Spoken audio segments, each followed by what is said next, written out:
Saat kita berkebun, kita menjadi tidak merasa miskin.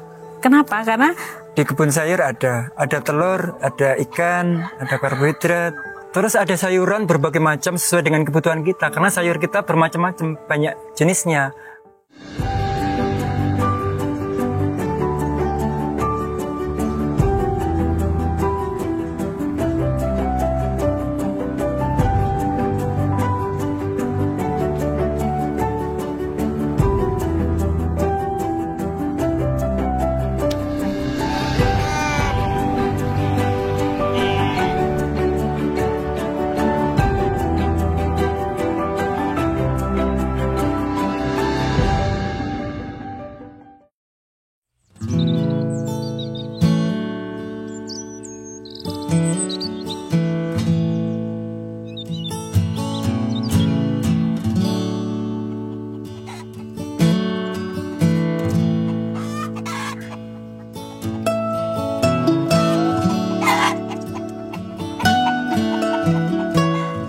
Halo sedulur sekalian, bayangkan ya, kalian lagi butuh telur tinggal ke samping rumah. Kalian lagi butuh sayur-sayuran tinggal panen di halaman rumah.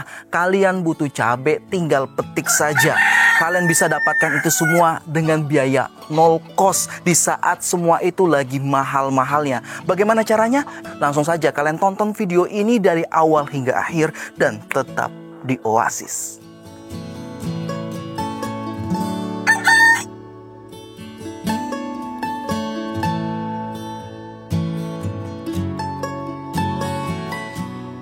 Sebelumnya perkenalkan dulu, kami dari Yoso Farm. Saya Sri Widodo, istri Nurul Fitri Hidayati, dan kami mendirikan Yoso Farm itu sekitar tahun 2017 akhir.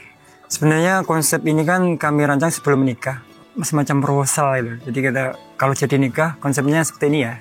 Nah, saat sudah kita alhamdulillah sudah jodoh, dan saat itulah kita mau memulai sebuah sistem baru, namanya gaya hidup, namanya homestead, di mana bapak saya yang sudah almarhum ini namanya Yoso Yakob, dan saya pengen bapak meskipun sudah tiada, tapi nama itu saya angkat supaya ya kayak menemani bapak masih ada gitu. Dan Yoso sendiri dalam arti Jawa itu namanya membangun, dan kebetulan ada kamus lain di Jepang itu Yoso itu bahan baku. Jadi bagaimana kita bisa menggali bahan baku yang sudah diciptakan Allah ini, kemudian menjadi input supaya kita bisa mandiri, supaya bisa berdikari, supaya kita bisa swasembada. Makanya kita sebut Yoso Farm, kebunnya Mbah Yoso gitu. Nah, seperti itu. Mungkin apa yang kita dikasih warisan kecil ini bisa bermanfaat untuk saya dan menjadi amal jariah buat Bapak.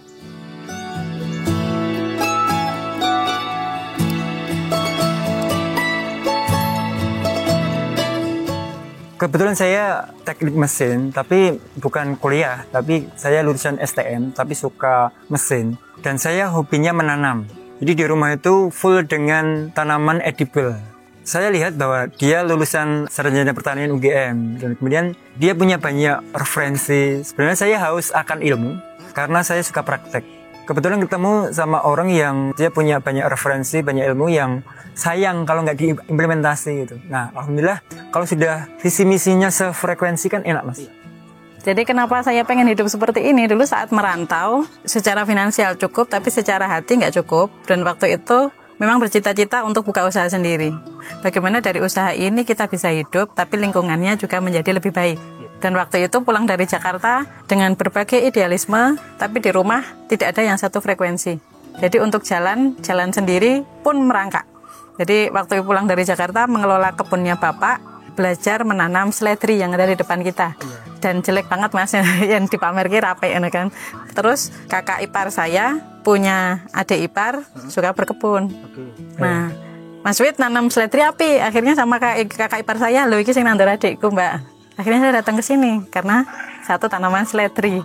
Nah, di sini kan saya pelet dengan satu tanaman seledri yang di pot. Jadi dia dari situ betah sampai sekarang, Mas. Nah, dari situ kan saya datang ke sini. Dulu di sini Yoso Farm sekarang itu dulunya sekretariat komunitas dan memang sudah banyak tanaman sayur. Nah, di situ kan proposal saya sudah ada. tapi belum ketemu orang yang bisa diajak bareng-bareng jalanan proposal. Dan untuk jalannya seperti tadi cerita di awal, untuk ngajari orang kan perlu proses. Nah di sini saya ketemu orang yang sudah nggak perlu diajari. Jadi ada sebuah ide gagasannya perlu banget skill seperti ini, apakah bisa dijalankan. Jadi saya kenal Mas Wit itu 6 bulan, akhirnya memutuskan oke, menikahin.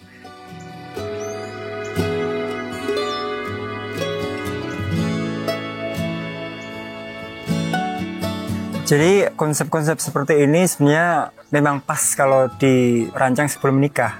Kebutuhan pangan, kebutuhan itu diusahakan dari rumah. Jadi saya nggak memberi gaji bulanan sama istri, tapi alhamdulillah apa yang kita lakukan bersama itu sudah mencukupi yang namanya sebuah kebutuhan, terutama kebutuhan pangan. Jadi kita pengen di rumah itu ya seperti baiti janati, rumahku surgaku, dimana kebutuhan tidak harus selalu pakai uang, tapi di kebun sayur ada telur, ada ikan, ada karbohidrat, dan itu bisa diadakan.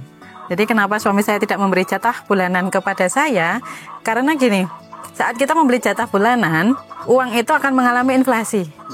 Sedangkan saat kita menanam uang ibaratnya, besok uang itu akan nilainya diperkecil. Tapi kalau kita menanam sumber daya, jadi suami saya itu dapat duit, dari kami jualan bibit tanaman, jualan pupuk. Saat bibit nggak laku, bibitnya kami tanam jadi tabula pot. Di situ kita nanam tanaman, artinya kita nanam sumber daya, dan sumber daya nggak kena inflasi. Mereka bertumbuh, besok malah jadi banyak. Jadi kita merasa aman itu bukan saat kita bisa membeli segalanya, tapi saat kita punya segalanya tanpa perlu menggunakan jalur finansial. Jadi kita upayakan bagaimana swasembada itu juga inputnya mandiri. Kita keluar Indonesia swasembada pangan, tapi input pupuknya masih impor.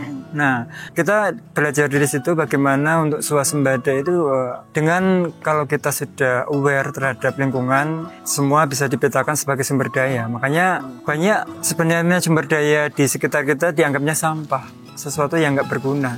Jadi kalau kita tarik lagi bahwa Allah menciptakan segala sesuatu, nggak ada yang sia-sia kok. Semua pasti bermanfaat. Dan ketika kita sudah suudzon bahwa ini sampah, maka kita ngejudge bahwa ini ciptaan Allah yang ada gunanya. Dan Allah tidak menciptakan sampah.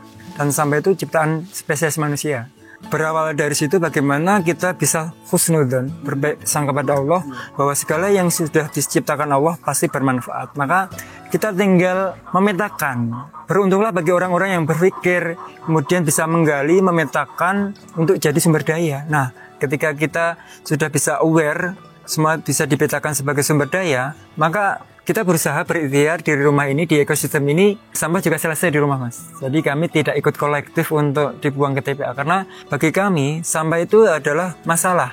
Ketika masalah kecil ini dikumpulkan di TPA menjadi masalah besar, itu otomatis kita hutang kepada alam. Makanya kita berusaha menggunakan ini untuk mengolahnya supaya selesai, termasuk residu. Kalau residu plastik, kain, PMS dan sebagainya, kita nggak bisa mengolahnya sendiri. Paling tidak punya teman yang bisa diajak sharing, diajak kerjasama, bagaimana bisa mengolahnya. Alhamdulillah saya dapat teman namanya Mas Yuris. Dia bisa mengolah residu jadi bahan-bahan pengganti bahan bangunan. Dibikin meja, dibikin kursi, dibikin paving, batako, atap, pagar, bahkan sekarang mau bikin kapal dari sampah. Pada akhirnya ekosistem ini semakin enjoy karena wujud kesia-siaan itu bisa terselesaikan. Ketika kita sadar bahwa sampah ini adalah tanggung jawabku, sebenarnya itu menyelesaikan tanggung jawab. Tapi ketika kita hanya membuang, kita hanya malah nambah-nambah masalah, jadi masalah besar, itu kita dapat andil di dalamnya. Itu otomatis kita hutang kepada alam.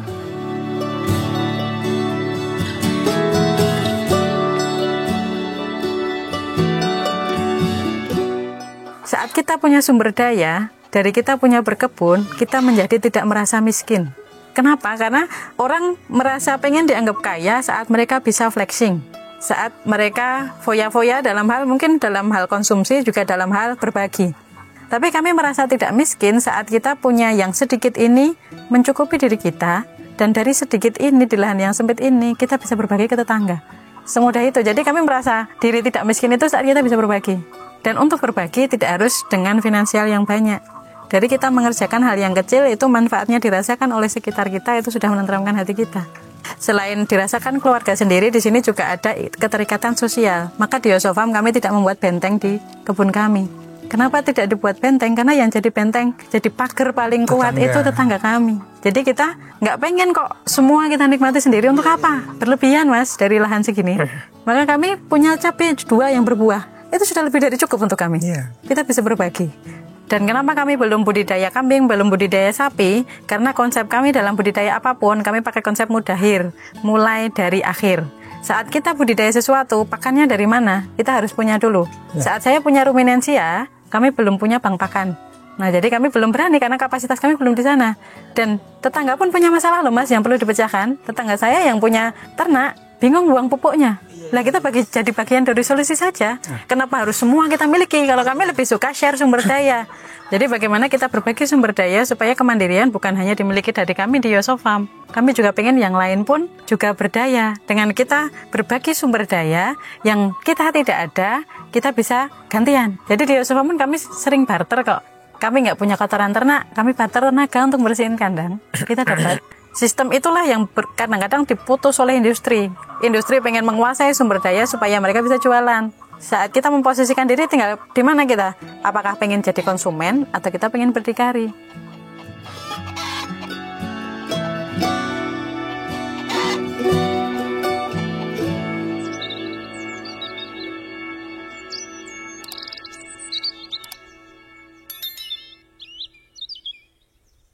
Kami sistemnya bukan bertani karena keuntungan, bukan profit oriented.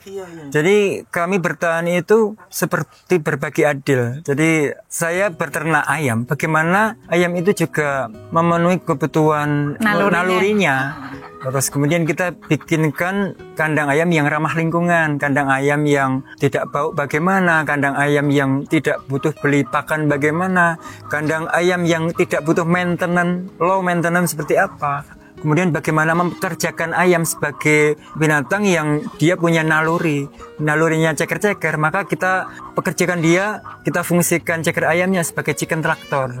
Dia yang mengaduk semua bahan sehingga dia yang akan mendekomposisi supaya tidak bau, supaya tidak butuh dirawat. Maka kandang ini ramah lingkungan. Tidak bau, tapi kita dapat pupuk setelah jangka waktu panjang. Jadi yang namanya kandang kan effortnya bersih-bersih kotoran ayam. Kalau kotoran ayam sudah terdekomposisi nggak perlu dibersihkan, dia akan berproses menjadi pupuk. Biarkan keadaan ini berlangsung lama, setahun sekali misalnya. Kita bukan panen kotoran ayam, kita sudah panen pupuk lah. Memang desain ini kita rancang sebelumnya biar safety juga Mas. Bagi mereka yang nggak punya tanah, bisa di rooftop, bisa di atas rumah. Jadi untuk safety dari tikus itu yang pondasi di agak dalam, terus dibikin ram. Kalau saya membuat segitiga siku-siku sama kaki ini, tujuan utamanya adalah pertama, ngirit bahan, ngirit tempat. Dengan sisi miring ini, sirkulasi udara akan lebih luas masuk ke dalam. Sinar matahari juga akan bagus. Makanya keuntungannya saya nggak pernah vaksin Mas. Ayam saya nggak pernah sakit. Jadi kandang ini dipundasi dulu, kemudian isinya tanahnya kita gali minimal 60 cm. Kemudian kita isi ranting kayu kering di lapisan 20 cm bawah. Atasnya yang masih 40 cm ada daun hijau dan daun kering. Karena untuk ranting kayu kering ini tujuannya supaya didatangi rayap sama cacing, biar untuk survive si ayam, makanan cadangan. Kemudian ada daun basah dan daun kering ini supaya apa? Ini mencontek dalam sistem mengkompos. Ada unsur green, ada unsur brown. Supaya kelembapan itu terjaga, dan kelembapan itulah yang membuat mikroba akan betah di situ. Kita memilih dalam sistem mengkompos ini kemudian ditabur dengan kapur tohor. Itu fungsinya yaitu untuk mematikan virus-virus bakteri untuk kesehatan si ayam. Dan kemudian kita fungsikan ceker ayamnya sebagai chicken traktor. Dia yang bertugas untuk mengaduk semua bahan, termasuk kotoran ayam yang dihasilkannya akan ikut teraduk. Jadi ketika kotoran ayam itu jatuh dan kena angin, itu pasti bau.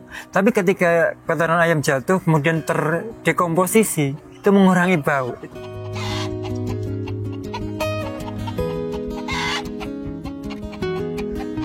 Jadi di kandang ayam ini kan kebutuhan pakan sudah nggak beli. Terutama ini solusi untuk menyelesaikan yang namanya permasalahan limbah dapur. Jadi ketika punya limbah dapur, buang saja ke sini.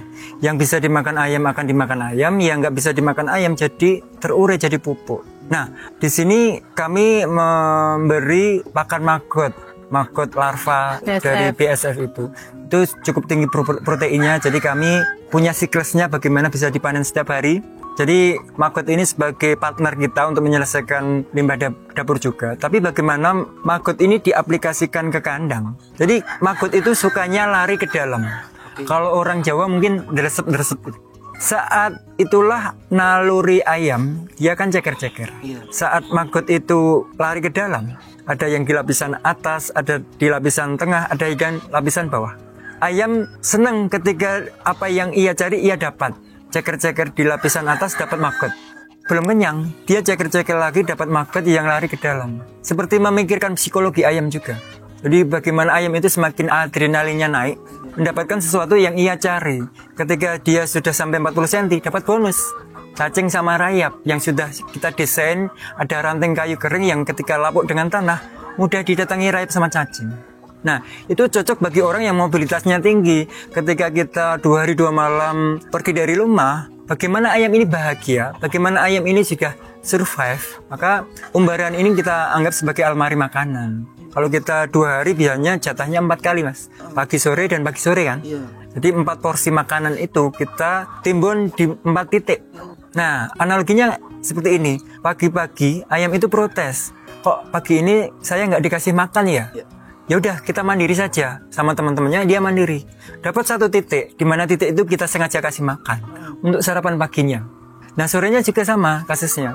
Kok sore ini nggak dikasih makan ya? Ya udah kita mandiri saja. Kemudian dapat 1 titik lagi yang kita sengaja kasih makan, dapat makanan untuk sorenya.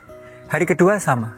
Seperti itu yang kita lakukan, bagaimana kita memperlakukan ayam tidak hanya sebagai mesin untuk menghasilkan telur, tapi bagaimana ayam bisa menyalurkan nalurinya, tongkrongan, ceker-ceker dan sebagainya.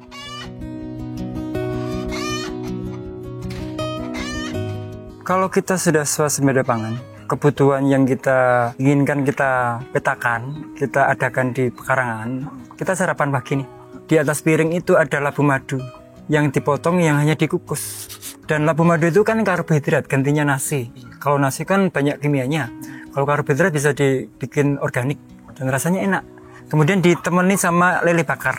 Dan lele itu hanya nyaring di samping dapur, lele organik, nggak beli pakan, hanya dari Magot. Kemudian lele yang menemani labu madu ini ditemani juga telur ceplok organik. Terus ada sayuran berbagai macam sesuai dengan kebutuhan kita, karena sayur kita bermacam-macam, banyak jenisnya. Ketika bosan ini kita nyayur ini. Terus ada jamur crispy. Kebetulan di pekarangan ini ada budidaya jamur yang budidayanya mudah dan sumber dayanya murah, bahkan gratis karena pakai janggal jagung. Di sini banyak petani jagung yang bonggolnya hanya dibakar. Akhirnya kita swasembada jamur. Setiap hari bisa panen jamur. Itu kan sudah 4 sehat 5 sempurna ya. Dan itu saya rasa makanan yang real food, makanan yang sungguhan.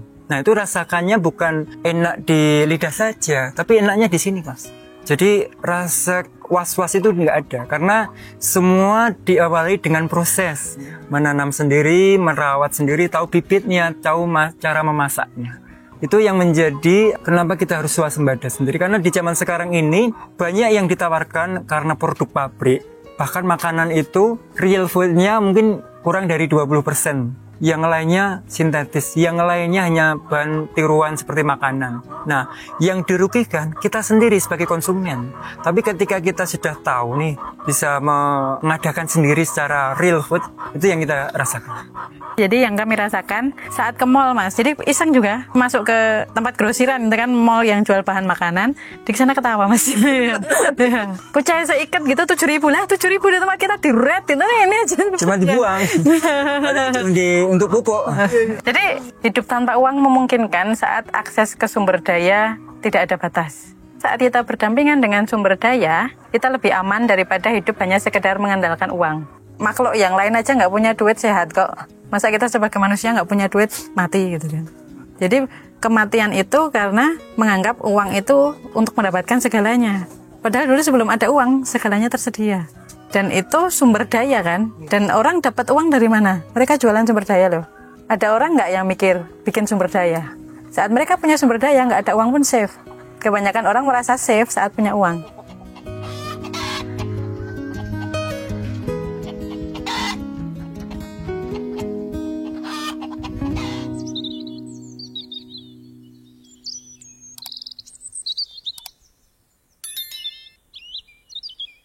untuk menimba ilmu itu ada di tangan kita. Kita punya handphone semua kan, dan kuota biasanya juga punya. Jadi tidak ada alasan karena tidak ada ilmu. Jadi yang pertama itu ada niat atau enggak. Selama kita ada niat, ilmu itu mudah dicari. Karena kita tahu apa yang kita butuhkan. Dan untuk memulai, jangan lihat langsung Yosofam. Tapi lihat di diri kita sendiri, potensi apa yang bisa kita maksimalkan dari keberadaan kita, dari lingkungan kita. Jadi kita memulai pun Yosofam juga kami mulai organik kok. Kami mulai dari hal yang kecil, tapi hal yang kecil ini selalu ada progresnya. Jadi terbentuklah ekosistem. Jadi kalau teman-teman nanyakan mulainya dari mana? Dari apa yang kita bisa. Kalau kita lahannya sempit, adanya cuma pot, ya udah nanam di pot itu saja. Dari 3 pot itu mulai tumbuh, di situ akan ada ide-ide yang lain. Itu yang sering diajarkan suami saya. Oke, kita berpijak itu 1 langkah dulu. Dari 1 langkah kita bisa melihat yang lebih atas. Jangan langsung lihat yang paling atas. Kita nggak sampai-sampai. Kita step by step dulu, nanti ketemu prosesnya. Jadi pondasinya dibangun ini, dia sudah stabil. Jadi kita untuk ke atas lagi lebih nikmat. Seperti tadi, ayamnya kita mulai dari 2, jadi nggak bingung beli pakan. Jadi komitmen itu kita ambil sesuai kemampuan dulu. Kita ambil tanggung jawab sesuai kapasitas kita. Insya Allah saat kita belajar, kapasitasnya akan meningkat. Jadi akan ada grow di sana. Jadi semua perlu adaptasi. Jenengan bisa mengambil inspirasi dari yang ada di Yosofam untuk prakteknya. Jenengan memang semua harus berproses mengenali lingkungan masing-masing. Dapat sesuatu dari sini dikerjakan dengan cara jenengan. Syukur jenengan bisa membuat farm yang lebih bagus dari Yosofam. Kami malah senang.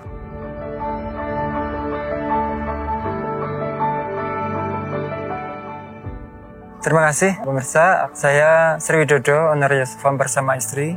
Saya Nurul Fitri Hidayati, kami dari Yosofam di Klaten. Apa dari arti urip ora usah ngoyo. Jadi sebenarnya bukan berleha-leha. Urip ora usah ngoyo itu kita bersungguh-sungguh menjalaninya, mencari kemanfaatan, bukan hanya sekedar cari materi, tapi di situ kita hidup juga dengan menggunakan hati. Maka sesuai tagline kami di Yosofam, Yosofam, lestari nganggo ati. Terima kasih pemirsa. Assalamualaikum warahmatullahi wabarakatuh. Waalaikumsalam warahmatullahi wabarakatuh. Luar biasa.